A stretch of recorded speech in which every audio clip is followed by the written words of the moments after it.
Bismillahirrahmanirrahim. In the name of Almighty Allah, who is the most beneficent, most merciful, most gracious, and the source of all knowledge.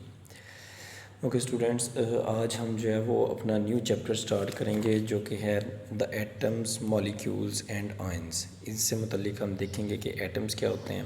पिछले chapter के अंदर हमने देखा था कि हमारे पास एटम का स्ट्रक्चर क्या होता है और एटम के स्ट्रक्चर के अंदर जो फिज़िकल स्टेट्स इन्वॉल्व होती हैं वो किस तरह से उसके स्ट्रक्चर को इफ़ेक्ट करती हैं।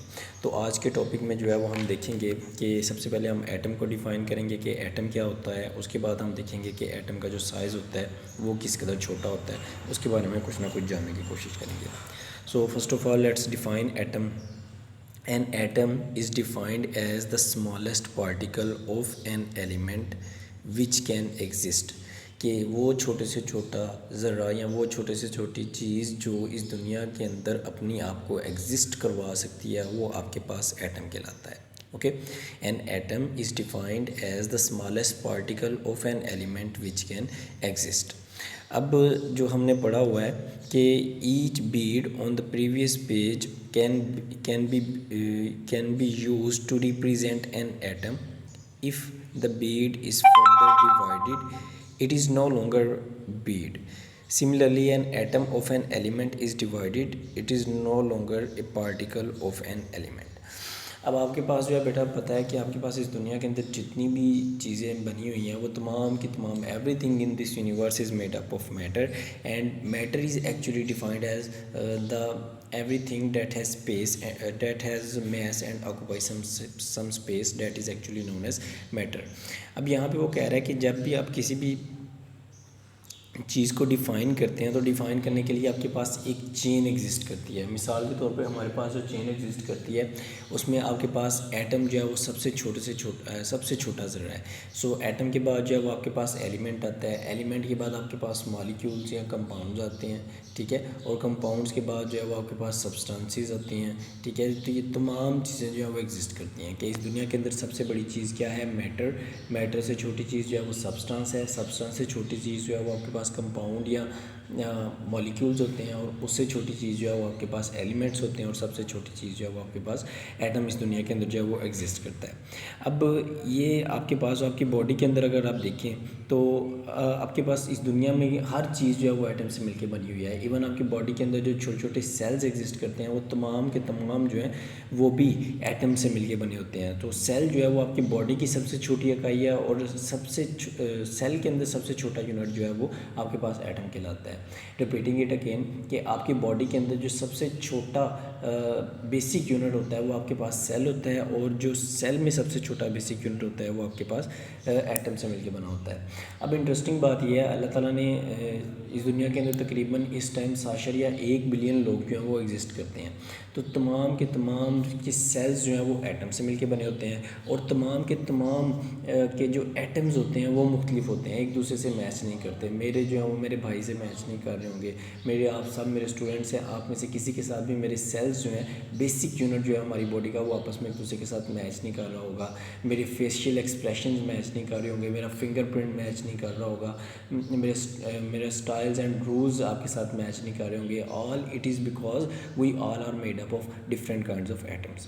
ओके, सो अब आज देखते हैं कि हमारे पास एटम का जो है वो साइज़ किस तरह से हम लोग डिफ़ाइन कर सकते हैं। So atoms are so small you cannot see them with the ordinary microscope. However, they can observe with the scanning tunneling microscope. STM. A scanning tunneling microscope can be used to observe and manipulate the atom.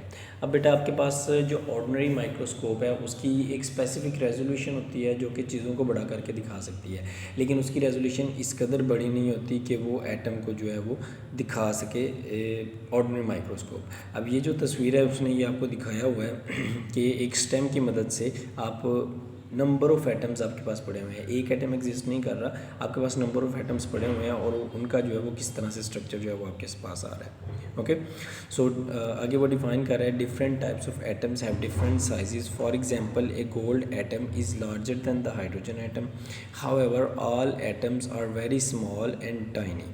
A single atom measures about 10 raised to the power minus 10 meter or 0.1 nanometer. Nanometre across.